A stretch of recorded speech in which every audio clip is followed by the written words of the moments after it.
నమస్కారం ఘంటారావానికి స్వాగతం. ముందుగా ప్రధానాంశాలు. నేడు శ్రీ సత్యసాయి జిల్లాలో సీఎం చంద్రబాబు పర్యటన. గుండుమలలో లబ్ధిదారులకు పింఛన్ అందజేత.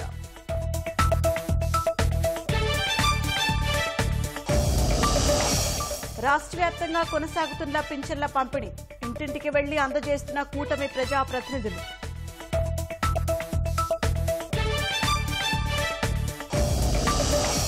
అల్లూరి జిల్లాను వీడని వర్షాలు. ప్రమాదకరంగా వాగులు దాటుతున్న ప్రజలు.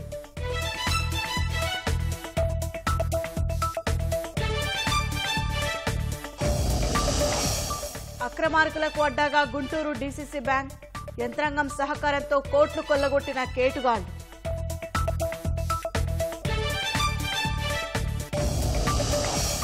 ఎస్సీ ఎస్టీ రిజర్వేషన్ల వర్గీకరణపై నేడు సుప్రీం కీలక తీర్పు.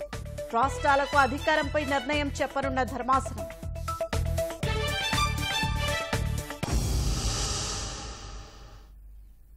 శ్రీ సత్యసాయి జిల్లా మడకశిర మండలం గుండుమలలో ముఖ్యమంత్రి చంద్రబాబు లబ్ధిదారులకు ఎన్టీఆర్ భరోసా పింఛన్లు పంపిణీ చేయనున్నారు.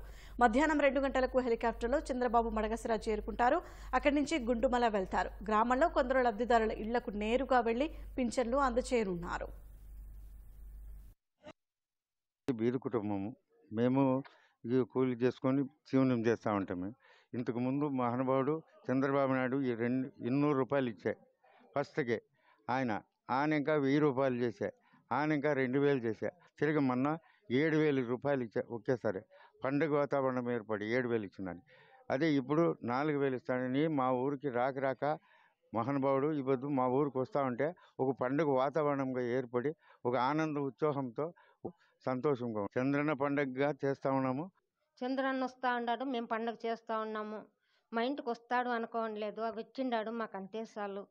ఏమో మా దేవుడు వచ్చినట్లు వచ్చిండాడు, అంతే చాలు. మాకు ఆయన 4000 ఇస్తూ ఉన్నాడు స్వామి. ఆ 4000 మేము జీవనం చేస్తూ ఉన్నాము. మాకు ఇంక ఏది ఆధారం లేదు. మా ఊరికి వస్తూ ఉన్నాడు, ఓలిగులు బట్టలు చేస్తూ ఉన్నాము. మాకు సంతోషము. స్వయాన చంద్రబాబు నాయుడు గారే ఎన్టీఆర్ భరోసా పెన్షన్ ఇవ్వటానికి రేపటి రోజున గుండమల విలేజ్కి వచ్చి అక్కడ పెన్షన్స్ ఇచ్చి దానితో పాటు అక్కడ గ్రామస్తులతో అందరితోనూ సమావేశమై వాళ్ళ సమస్యలు తెలుసుకొని మరియు సిరికల్చర్ రైతులతోనూ సిరికల్చర్ తోట మల్బరీ తోట మరియు సిరికల్చర్ షెడ్ కూడా చూసి అలాగే కరియమ్మ దేవాలయం కూడా దర్శిస్తారు. అక్కడి నుంచి సత్యసాయి ఎయిర్పోర్ట్కి వెళ్ళి అక్కడి నుంచి విజయవాడ వెళ్తారు. నిజంగా రాష్ట్రం అంతా రెండో పండుగ అంటే పోయిన నెల 1వ తారీఖు రాష్ట్ర వ్యాప్తంగా పెన్షన్ల పండుగ చేసుకున్నారు. రేపటి రోజును కూడా మరొకసారి పండుగ చేసుకోవడానికి ప్రజలంతా చంద్రబాబు నాయుడు గారు సిద్ధం చేశారు. రాష్ట్ర వ్యాప్తంగా ఎన్టీఆర్ భరోసా పింఛన్ల పంపిణీ కార్యక్రమం కొనసాగుతోంది. మంత్రులు, కూటమి ఎమ్మెల్యేలు, ప్రజాప్రతినిధులు, అధికారులు, గ్రామ వార్డు సచివాలయ సిబ్బందితో కలిసి లబ్ధిదారులకు పింఛన్లు అందజేస్తున్నారు. ఈ రోజే 100% పంపిణీని పూర్తి చేయాలన్న లక్ష్యాన్ని ప్రజాప్రతినిధులు, అధికారులు నిర్దేశించుకున్నారు. అన్నమయ్య జిల్లా కేంద్రం రాయచోటులో మంత్రి రాంప్రసాద్ రెడ్డి పింఛన్లు పంపిణీ చేశారు. రాయచోటులోని మాసపేట, దిగువ అబ్బవరం, రాజుల కాలనీ, కొత్తపల్లి, ఎస్ఎస్ కాలనీ, పాత రాయచోటి ప్రాంతాల్లో ఇంటింటికి వెళ్లి లబ్ధిదారులకు పింఛన్ డబ్బు అందజేశారు. అనంతపురంలో ఎమ్మెల్యే దగ్గుపాటి ప్రసాద్ 30వ డివిజన్ పరిధిలోని ఇంటింటికి వెళ్లి లబ్ధిదారులకు పింఛన్ డబ్బు అందజేశారు. శ్రీ సత్యసాయి జిల్లా కొత్త చెరువు మండలం అప్పలవాండ్లపల్లిలో ఉదయం 6:30 గంటల నుంచే ఎమ్మెల్యే పింఛన్ల పంపిణీ ప్రారంభించారు.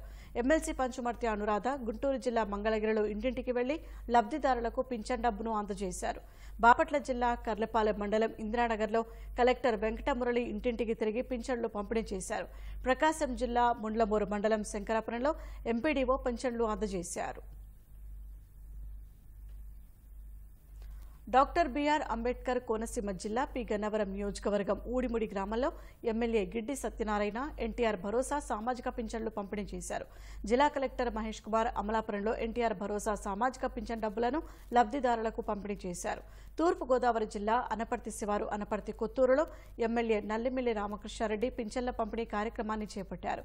వైసీపీ హయాంలో పింఛన్ నిలిపివేసిన గొలుకూరి సుబ్బారెడ్డి అనే లబ్ధిదారుడికి పింఛన్ను పునరుద్ధరింపచేసి ఆయనకు ఎమ్మెల్యే ఆ డబ్బును అందజేశారు.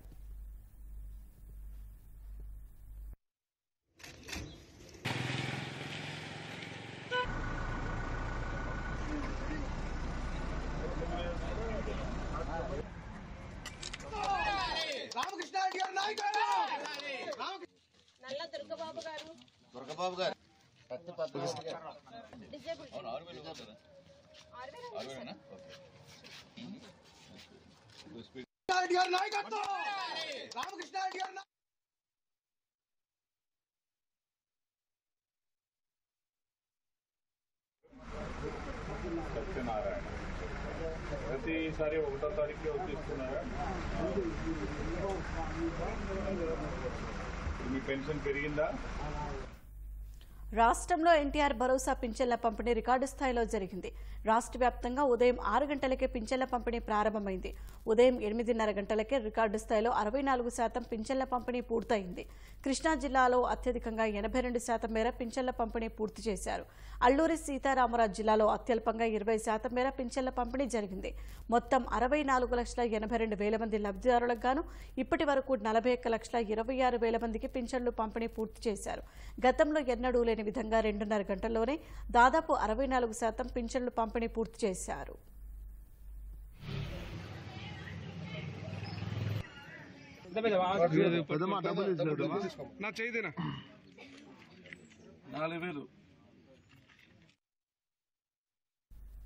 అల్లూరి సీతారామరాజు జిల్లా పాడేరు ఏజెన్సీలో వర్షాలు తగ్గుముఖం పట్టడం లేదు. వానలకు గడ్డలు పొంగి ప్రవహిస్తున్నాయి. దీంతో రాకపోకలకు తీవ్ర అంతరాయం ఏర్పడింది. వాగులు దాటేందుకు ప్రజలు సాహసం చేయాల్సి వస్తోంది. పెదబయలు మండలం గిన్నెలకోట పంచాయతీ ఇనుపతీగల వాగు దాటేందుకు బైక్ను మోస్తూ అవస్థలు పడ్డారు. కొండల నుంచి జోరుగా ప్రవహిస్తున్న వరద నీటిపై బైక్ను మోస్తూ ప్రమాదకరంగా వాగు దాటారు.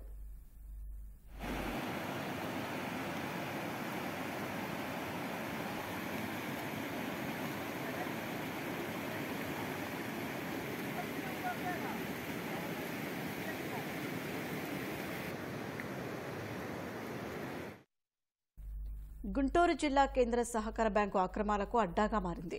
జనం సొమ్ము కొట్టేయడమే పనిగా పెట్టుకున్న కొందరు మోసగాళ్లకు బ్యాంకు యంత్రాంగం సహకరిస్తోంది.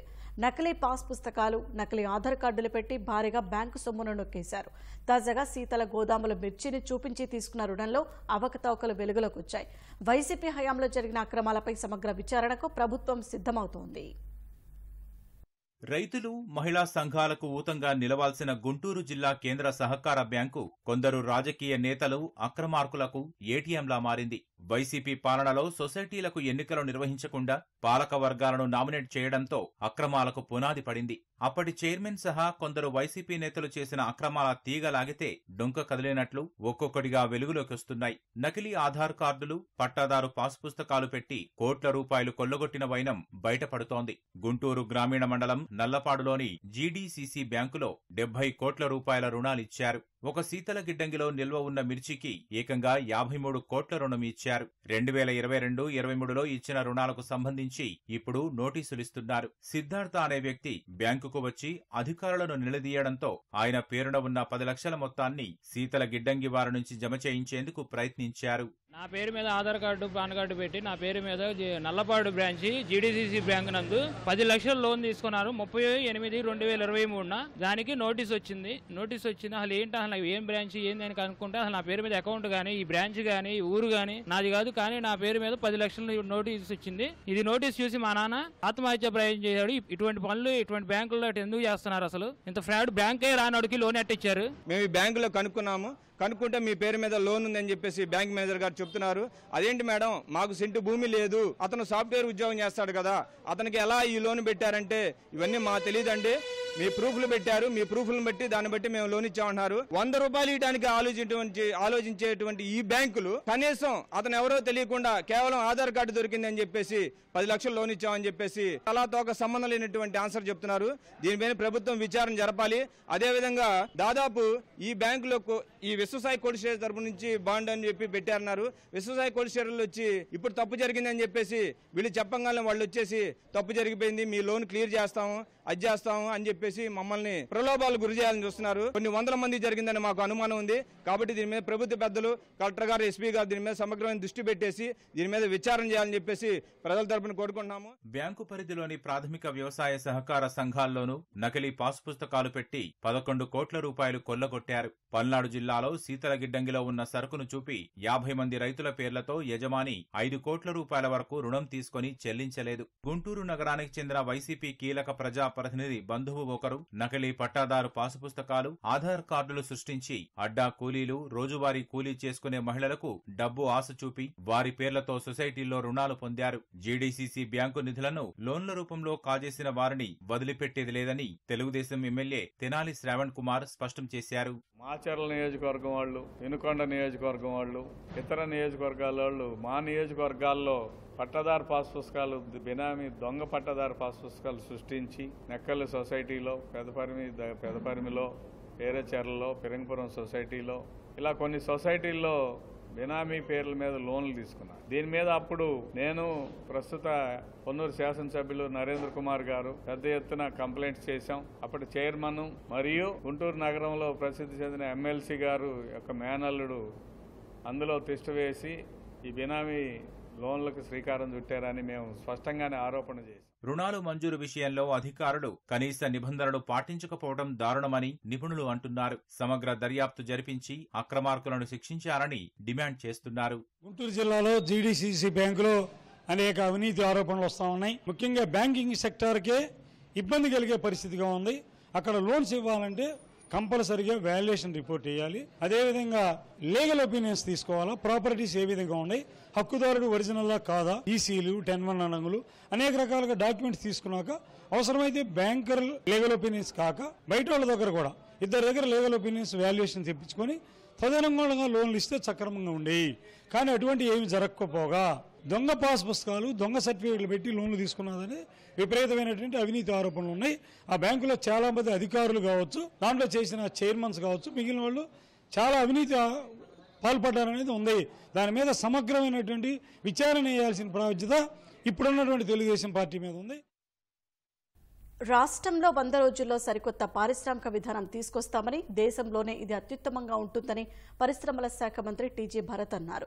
శ్రీ సిటీ తరహాలో ఇండస్ట్రియల్ పార్కులను అభివృద్ధి చేసేలా ప్రణాళికలు రచిస్తున్నట్లు చెప్పారు. పీపీపీ మోడల్లో ఇండస్ట్రియల్ క్లస్టర్లు ఏర్పాటు చేస్తామన్నారు. మల్లవల్లిలో భూముల ధరలు ఎక్కువగా ఉన్నాయన్న ఆయన వాటిని తగ్గించే చర్యలు చేపడతామని చెప్పారు. బీపీసీఎల్ 75,000 కోట్ల పెట్టుబడులు పెట్టబోతోందని, అక్టోబర్ 10 నాటికి అది కార్యరూపం దాల్చుతుందన్నారు. ఏపీకి చంద్రబాబే అతిపెద్ద బ్రాండ్ అని, కూటమి ప్రభుత్వంలో అందరినీ స్నేహపూర్వక వాతావరణంలో ఆహ్వానిస్తామంటున్న మంత్రి భరత్తో మా ప్రతినిధి ధనంజయ్ ముఖాముఖి. ఆంధ్రప్రదేశ్లో 5 కొత్త పారిశ్రామిక విధానాలు తీసుకురావడానికి రాష్ట్ర ప్రభుత్వం ప్రయత్నిస్తోంది. దీనికి సంబంధించి మనతో మాట్లాడడానికి పరిశ్రమల శాఖ మంత్రి టీజీ భరత్ ఉన్నారు. సార్, ఏ అంశాలు, ఏ విధానాలు కొత్తగా తీసుకురాబోతున్నారు పరిశ్రమలకు సంబంధించి? ఒకటి, ఇండస్ట్రియల్ పాలసీ అనేది best of the best policy ఉండాలని చెప్పి చంద్రబాబు గారు చెప్పడం జరిగింది. అంటే ఇండియాలో ది బెస్ట్ పాలసీ మన ఆంధ్రప్రదేశ్కి ఉండాలా. సో మనం ఇప్పుడు అన్ని స్టేట్స్తో కంపారిజన్ చేసుకొని విల్ ట్రై అవర్ బెస్ట్ ఇంకా బెటర్ ఆఫ్ తేవాలా అని చెప్పే ఉద్దేశంతో ఉంటుంది. ఎందుకంటే ఒకటి, ఇండస్ట్రియల్ పాలసీ మంచిది తెచ్చినామంటే ఆటోమేటిక్గా మనకి ఇండస్ట్రీస్, ఇప్పుడు చంద్రబాబు గారు అంటే ఒక పెద్ద brand, CBN itself is the biggest brand, మనకు ఇంకో పెద్ద బ్రాండ్ అంబాసిడర్ పెట్టాల్సిన పనిలే. At the same time incentives దాదాపు 10,000 కోట్లు ఉంది, అది ఖచ్చితంగా మనం క్లియర్ చేసి తీరాల్సిందే అని చెప్పి చెప్పారు. సో ఇవన్నీ చేసినాం అనుకోండి, న్యాచురల్ గా మనకి పక్కన స్టేట్ తెలంగాణతో కంపేర్ చేస్తే న్యాచురల్ రిసోర్సెస్ అనుకోండి, కోస్ట్ లైన్ అనుకోండి, మనం ఫార్ బెటర్ అనమాట. ఇవన్నీ కానీ చేసినామంటే ఆటోమేటిక్గా వచ్చేది అనుకోండి. ఇప్పుడు పెద్ద ఎత్తున ఒకటి ఏమంటే ఇమీడియట్ గా చెప్పాలంటే బీపీసీఎల్ రిఫైనరీ దగ్గర 75,000 crores 4 ఆప్షన్స్ ప్లేసెస్ చూస్తున్నారు. అది 90 days అంటే అక్టోబర్ 10th అనమాట. ఆ డెడ్ లైన్ లోపల సార్ డిసైడ్ చేయబోతున్నారు. రాష్ట్రంలో పరిశ్రమలు ప్రోత్సహించడానికి 5 కొత్త పాలసీలు, ఆ 5 కొత్త పాలసీలు ఏమిటి, ఏ అంశాల్లో కొత్త పాలసీలు రాబోతుంది? అంటే ఒకటి industries policy, food processing policy, cluster policy, ఇంకోటి వచ్చి అది ఐటీకి సంబంధించింది. అది సో మనకి సంబంధించింది పాలసీలో ఏ రకంగా విధానాలు అనేది తేవడం అనేది ఫస్ట్ ఒక డ్రాఫ్ట్ పాలసీ కంపేర్ చేస్తాము, తర్వాత స్టేక్ హోల్డర్స్తో మాట్లాడతాం, ఏం ఇష్యూస్ ఉన్నాయి, ఏ రకంగా చేస్తే బాగుంటుంది అని చెప్పి కొత్త పాలసీ క్రియేట్ చేసినాం అనుకోండి. దట్ ఇట్ సెల్ఫ్ ఈజ్ ఒక డాక్యుమెంట్ మన చేతిలో ఉంటుంది. మనం ఎవరిదైనా మాట్లాడితే మా పాలసీ ఇది, ఈ విధానం ఉంటుంది, మేము తేగలుగుతాం. ఇది కాక సార్ పీపీపీ మోడల్ ఎక్కడ వీలైతే అక్కడ పీపీపీ మోడల్ చేయాలా. ఇంకోటి శ్రీ సిటీ అనేది మీ అందరికీ తెలుసు, Sri City is the most successful zone. Sri City లాంటి ఇండస్ట్రియల్ జోన్స్ అన్ని చోట్ల ఉన్నాయనుకోండి, ఆటోమేటిక్ ఇండస్ట్రీస్ ఎక్కువ వచ్చేదానికి అవకాశం ఎక్కువ ఉంటుంది. ప్రభుత్వ హయాంలో ఇండస్ట్రియల్ పాలసీలు సవ్యంగా లేదు, అందుకనే పారిపోయాయని చెప్తున్నారు. సో ఈసారి మీరు తీసుకొచ్చే పాలసీ ద్వారా కానీ లేకపోతే మీరు మీ ప్రోత్సాహకాల వల్ల ఎలాంటి పరిశ్రమలు రాబోతున్నాయి, మీ ఇనిషియేషన్ ఏంటి? ఇనిషియేషన్ వచ్చి కాన్ఫిడెన్స్ బిల్డింగ్ సార్ ఫస్ట్. ఎందుకంటే లాస్ట్ 5 ఏళ్ళలో భయపడిపోయినారనమాట. ఎందుకంటే వాళ్ళ పాలసీ అంటే ఏమి అంటే మేము రెడ్ కార్పెట్ వేయము, మేము పిలిచాము, బొకేలు ఇయ్యము, మీకు ఇష్టం ఉంటే రండి, లేకపోతే మేము ఏం చేస్తే అదే ఫైనల్ అనే వాళ్ళ పాలసీ అదే అనమాట. సింగిల్ విండో అంటారు, సింగిల్ విండోలో ఏది కాదు, ఒక కమిటీ లేదు, ఒక యాక్ట్ లేదు. So basically first of all మనం కాన్ఫిడెన్స్ బిల్డ్ చేయాలండి, ఒక ఫ్రెండ్లీ అట్మాస్ఫియర్ క్రియేట్ చేయాలి. అదే నేను ఇంకోటి మేజర్ ఏం చెప్తున్నా, ఇప్పుడు ఒక ఇండస్ట్రీ పెద్ద ఇండస్ట్రీ రావాలనుకుంటున్నాడు, ఎలక్ట్రిసిటీ డిపార్ట్మెంట్ పోవాలా, ఎన్విరాన్మెంట్ పోవాలా, క్లియరెన్స్ కోసం డ్రాయింగ్స్ మున్సిపల్ దానికి పోవాలి, ఇట్లాంటివి పోరాదు. ఒకటే సింగిల్ పాయింట్ కాంటాక్ట్ ఉండి మేము వాళ్ళకి హ్యాండిల్ చేసుకుంటాం. మాకు మీరు ఇచ్చినారు, మీరు ఇండస్ట్రీ తెస్తున్నారు, మేము మీకు అన్ని క్లియర్ చేసి మేము ఇస్తాం. అది రియలిస్టిక్గా మనం ఇంప్లిమెంట్ చేయాలి. యాక్చువల్గా ఆ రకంగా ఎక్కడా లేదు ఇండియాలో. మనం కానీ చేయగలిగితే we will be the first. రాష్ట్రంలో 3 ఇండస్ట్రియల్ కారిడార్స్ ఉన్నాయి సెంటర్ ప్రపోజ్ చేసిన, VCSE కావచ్చు, బెంగళూరు, హైదరాబాద్ కావచ్చు. వీటన్నిటిని వినియోగించుకోవడానికి రాష్ట్ర ప్రభుత్వం ఏం కృషి చేయబోతోంది? ఇప్పుడు ఆల్రెడీ ఫండ్స్ అలాట్ అయినాయి, అవన్నీ డెవలప్ చేస్తే ఒకసారి ఇన్ఫ్రాస్ట్రక్చర్ అంటూ డెవలప్ చేసినాం అనుకోండి. ఇప్పుడు ఫర్ ఎగ్జాంపుల్ మనకి బెంగళూరు టు హైదరాబాద్ మధ్యలో కియా వచ్చింది, నెక్స్ట్ మనకి ఓరోకల్ ఇండస్ట్రియల్ పార్క్ వస్తుంది, తర్వాత అమర్ రాజా వాళ్ళది మహబూబ్ నగర్లో ఇది ఉంది. మనం కానీ ప్రాపర్గా చేయగలిగితే ఆటోమోటివ్ సంబంధించిన కార్ హబ్ కానీ అట్లాంటివన్నీ కూడా ఇక్కడ ఇండస్ట్రియల్ క్లస్టర్లో డెవలప్ అయ్యేదానికి అవకాశం ఉంటుంది. ఇంకోటి బెంగళూరు టు హైదరాబాద్ మీకు ఆల్రెడీ ఇంటర్ 12-వే చేయబోతున్నారండి. సో ఇట్లాంటివి అన్ని అడ్వాంటేజ్ తీసుకొని మనం పుష్ చేస్తాం. గతంలో కియా పరిశ్రమ టీడీపీ హయాంలో వచ్చింది, కానీ ఆంగ్జిలరీ ఇండస్ట్రీస్ గత ప్రభుత్వ హయాంలో వెనక్కి వెళ్ళిపోయి పారిపోయి. సో అట్లాంటివి జరగకుండా మీరు ఎలాంటి చర్యలు తీసుకోబోతున్నారు, ఎలా మీరు ఇన్వెస్టర్స్ని ఆకట్టుకోబోతున్నారు? బేసిక్లీ మా ప్రభుత్వంలో వాళ్ళ దాంట్లో ఏ రకంగా బిహేవ్ చేశారో మా ఎమ్మెల్యేలు కానీ మినిస్టర్లు కానీ ఎంపీలు కానీ బిహేవ్ చేయరు. ఎందుకంటే sir will not accept. CBN sir ఇమ్మీడియట్గా అట్లాంటివి ఏమన్నా చేసినా అంటే ఈ will take it very seriously. First of all ఆ రకంగా జరగదు కాబట్టి ఆటోమేటిక్గా హెడ్ ఆఫ్ ది స్టేట్ పాజిటివ్గా ఉన్నాడనుకోండి, కింద వరకు అందరూ కూడా కరెక్ట్గా సెట్ అయ్యేదానికి అవకాశం ఉంటుంది. మనం ఫస్ట్ వాళ్ళకు ఒక కాన్ఫిడెన్స్ బిల్డ్ చేసినప్పుడు ఆటోమేటిక్గా వస్తారు. ప్రభుత్వంలో ల్యాండ్ లీజింగ్ పాలసీలోనే ఇబ్బందులు ఉన్నాయి కాబట్టి పరిశ్రమలు రాలేకపోయాయి. సో వాటిని ఏమన్నా సంస్కరిస్తారా? ఆల్రెడీ ల్యాండ్ లీజింగ్ వాళ్ళే రియలైజ్ అయ్యి 6 months ముందు తీసి పడేశారు అనమాట. సో మనం కూడా అది కంటిన్యూ అవుతుంది. రేట్స్ మాత్రం విపరీతంగా ఉన్నాయి. మలవేలిలో భయంకరంగా ఉంది, రేట్స్ పెంచేశారని చెప్పారు సార్ కూడా. ఖచ్చితంగా రేట్స్ రివిజన్ చేయాలా, తగ్గించాలా. మనం అక్కడ అదే కాకుండా వేరే ఇష్యూస్ కూడా చాలా ఉన్నాయి, అవన్నీ సార్ట్అవుట్ చేసి తీరాలని చంద్రబాబు గారు చెప్పడం జరిగింది. కాబట్టి ఖచ్చితంగా స్టెప్ బై స్టెప్ చేస్తామని నేను అనేది. కొత్తగా ప్రభుత్వంలోకి వచ్చారు కాబట్టి ఇన్వెస్టర్స్ని ఆకట్టుకోవడానికి ఇన్వెస్టర్ సమ్మిట్ లాంటిది ఏమైనా చేయబోతున్నారా? ఎట్లా ప్లాన్స్ ఏంటి? ఖచ్చితంగా సార్ రోడ్ షోస్, ఇట్లాంటి ఇన్వెస్టర్ సమ్మిట్స్ ఉంటాయి, ఇవన్నీ ఉంటాయి. ఫస్ట్ ఒక పాలసీ అంటూ మన చేతిలో వచ్చిందనుకో, డాక్యుమెంట్ ఉంటే నెక్స్ట్ ఫైర్ అయ్యేదానికి అవకాశం ఉంటుంది. గతంలో ఇండస్ట్రీస్కి చేసినటువంటి భూ కేటాయింపులు రివ్యూ చేయబోతున్నారు. రివ్యూ అనేది 100% జరుగుతుంది. ఎట్లా అంటే ఇప్పుడు వాళ్ళు కమిట్మెంట్ ఇచ్చింటారు, DPR ఇచ్చిన తర్వాతనే ల్యాండ్ అలాట్ ఉంటుంది ఏపీఐఎస్సి కింద. ఒకవేళ వాళ్ళు ఇంప్లిమెంట్ చేయలేదు అనుకోండి, ల్యాండ్ ఆటోమేటిక్గా క్యాన్సిల్ అవుతుంది. So there is nothing that they can do. So మనము రివ్యూ చేస్తున్నా అట్ ద సేమ్ టైం వాళ్ళకి ఇచ్చిన టైం లైన్స్లో కానీ చేయలేదంటే ఆటోమేటిక్గా క్యాన్సిల్ అవుతుంది. ఇది మొత్తానికి సిబిఎన్ బ్రాండ్తో రాష్ట్రానికి పెట్టుబడులు ఆకర్షిస్తామని చెప్పి పరిశ్రమల శాఖ మంత్రి చెబుతూ ఉన్నారు. కాన్పర్సన్ నరేష్తో కలిసి ధనుంజయ్, ఈటీవీ న్యూస్, అమరావతి. పోలవరం ప్రాజెక్టు కోసం సర్వం త్యాగం చేసిన నిర్వాసితులకు గూడు కట్టించి ఇవ్వాలన్న సదుద్దేశంతో నాటి తెలుగుదేశం ప్రభుత్వం పునరావాస కాలనీల నిర్మాణానికి శ్రీకారం చుట్టింది. శరవేగంగా 90% ఇళ్ల నిర్మాణాలు పూర్తి చేసింది. ఆపై అధికారం చేపట్టిన వైసీపీ ప్రభుత్వం 5 ఏళ్లలో నిర్వాసితుల కాలనీలో మౌలిక సదుపాయాలు కల్పించకపోవడంతో ఇళ్లు నిరుపయోగంగా మారి శిథిలావస్థకు చేరుకున్నాయి. రాష్ట్రానికి జీవనాడి పోలవరం ప్రాజెక్టు నిర్వాసితులైన విలీన మండలాల్లోని ప్రజలకు అప్పటి తెలుగుదేశం ప్రభుత్వం సొంత గూడు కట్టించి ఇవ్వాలని సంకల్పించింది. 2017లో స్థల సేకరణ చేసి పునరావాస కాలనీల నిర్మాణం చేపట్టింది. ఏలూరు జిల్లాలోని కుక్కునూరు, జీలుగుమిల్లి, బుట్టాయిగూడెం, పోలవరం, కొయ్యలగూడెం, గోపాలపురం, జంగారెడ్డిగూడెం మండలాల్లో పెద్ద ఎత్తున కాలనీల నిర్మాణం చేపట్టింది. దాదాపు 90% ఇళ్ల నిర్మాణాలు పూర్తి కాగా చాలా చోట్ల కాలనీలకు ఓ రూపం సంతరించుకుంది. ఆ తర్వాత వైసీపీ అధికారంలోకి వచ్చాక పునరావాస కాలనీల ముఖచిత్రం పూర్తిగా మారిపోయింది.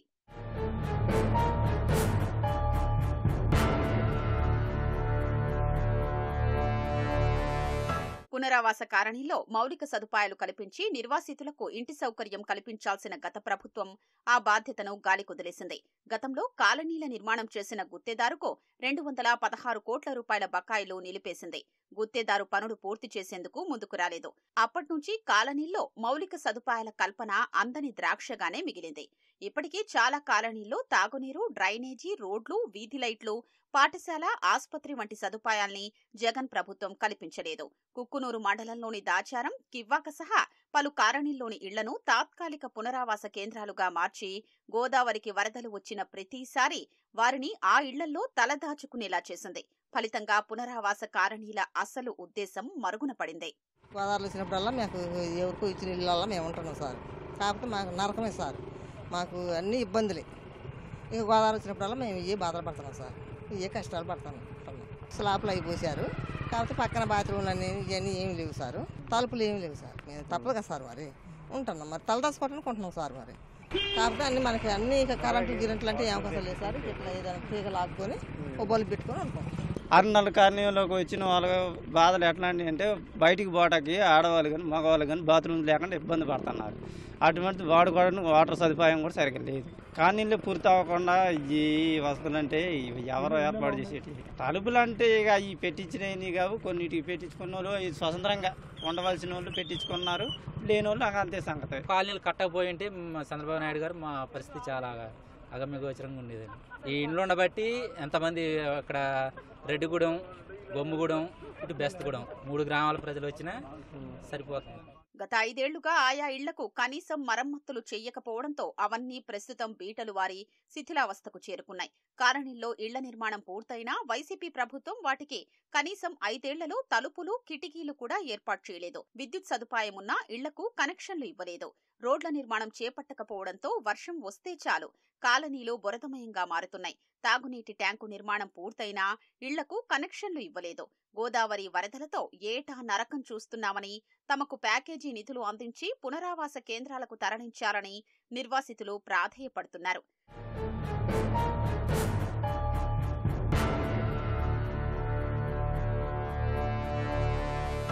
కూటమి ప్రభుత్వంలో తమకు న్యాయం జరుగుతుందని నిర్వాసితులు విశ్వాసం వ్యక్తం చేస్తున్నారు. అధికారులు, ప్రజా ప్రతినిధులు చొరవ చూపి తమ గోడును ప్రభుత్వానికి వినిపించాలని కోరుతున్నారు.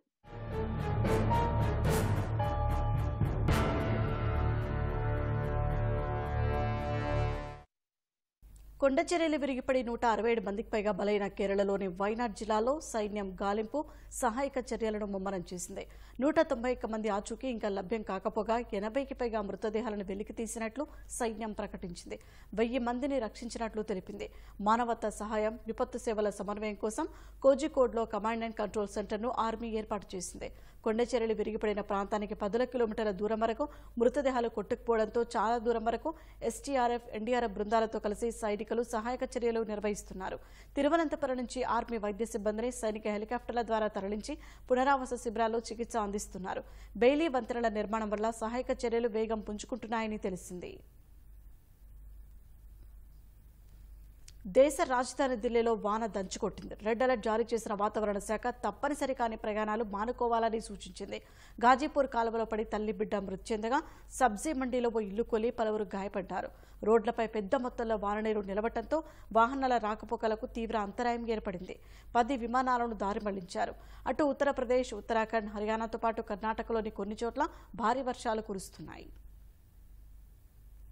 ఢిల్లీలో భారీ వర్షాల కారణంగా వాతావరణ శాఖ రెడ్ అలర్ట్ ప్రకటించింది. గాజీపూర్లో కాల్వలో ఓ మహిళ, ఆమె 3 ఏళ్ల బాలుడు మృతి చెందారు. బుధవారం సాయంత్రం నుంచి కురుస్తున్న కుండపోత వర్షానికి అనేక ప్రాంతాలు జలమయమయ్యాయి. Connaught Place, Qutub Minar, Lutyens Delhi, Kashmere Gate, Karol Bagh, Pragati Maidan, ITO, AIIMS, Mansingh road, Minto road, Parliament, Naoroji Nagar సహా అనేక ప్రాంతాల్లో వాననీరు నిలిచిపోయింది. చాలా చోట్ల నడుము లోతు వరకు వాననీరు నిలవడంతో వాహనాల రాకపోకలకు తీవ్ర అంతరాయం ఏర్పడింది. ఫలితంగా ఢిల్లీ వాసులు అర్ధరాత్రైనా ఇళ్లకు చేరుకోలేకపోయారు. వరద తీవ్రత దృష్ట్యా ట్రాఫిక్ పోలీసులు చాలా మార్గాల్లో రాకపోకలను నిలిపేశారు. భారీ వర్షానికి సబ్జీ మండిలో ఓ ఇల్లు కూలింది. 5 అగ్నిమాపక శకటాలు ఘటనా స్థలానికి చేరుకుని సహాయక చర్యలు చేపట్టాయి. శిథిలాల నుంచి ఒకరిని బయటకు తీసి ఆసుపత్రికి తరలించారు. వరద తీవ్రత, వాతావరణ విభాగం హెచ్చరికలతో విద్యా సంస్థలకు ప్రభుత్వం సెలవు ప్రకటించింది. తప్పనిసరి అయితే తప్ప ప్రయాణాలు చేయవద్దని ప్రజలకు సూచించింది. ప్రతికూల పరిస్థితుల దృష్ట్యా ఢిల్లీ ఢిల్లీ విమానాశ్రయంలో పలు విమానాలను ఇతర ప్రాంతాలకు మళ్లించారు. 3 సివిల్స్ విద్యార్థుల మృతికి నిరసనగా ఓల్డ్ రాజేందర్ నగర్ లో విద్యార్థులు అర్ధరాత్రి వర్షంలోనూ ఆందోళన కొనసాగించారు. మోకాళ్లలోతు నీటిలో నిలుచుని లెఫ్టినెంట్ గవర్నర్ వికే సక్సేనాకు వ్యతిరేకంగా నినాదాలు చేశారు.